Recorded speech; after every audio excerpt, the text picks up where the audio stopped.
เฮ้ยมึงเอามันกระสอบไปไหนกูต้องถามก่อนเอามาจากปากเสต้นครับ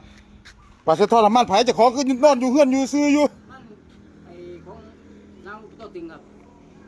ไปลักเขามาบ่โบครับเจ้าของเขาอยู่อ๋อนี่ก็เขากำลังทะเลาะกันย้อนตัวปลูกหลักของเขามากันมันส้นกันนี่แหละอย่าทับทีกันเขาว่าเงินกว่าแล้วเถียงกันล่ะเริ่มเถียงกันล่ะขอสัมผัสได้ครับยังสัมผัสมียังหาเห็ดไม่มีแล้วบอนี่มันเก็บมาที่ไหนต้องปุ๋ยเปล่าเก็บมันมาขาย7 กระสอบได้เงินจากบาทครับกิโล6 บาทเหมือนอุบลมันก็ได้เยอะอยู่โอ้7เท่าไหร่นะ4 กระสอบนั่นแหละ700อีพอโอ้บริการดีแท้เลกานี่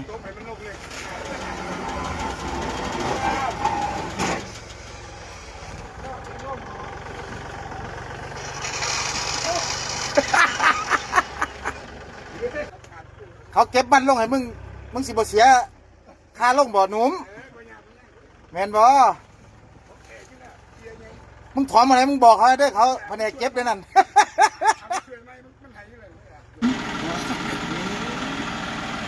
กูอันนี้มันนั่งถ่าไถเขาได้ดิบ้า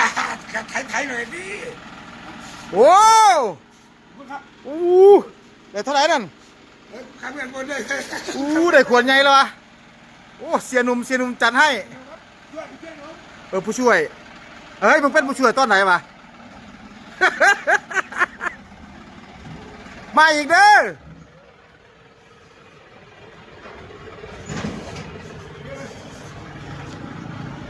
ได้บหลายให้ซื้อเลลินนะนี่เต็มด้านอะไรเงี้ย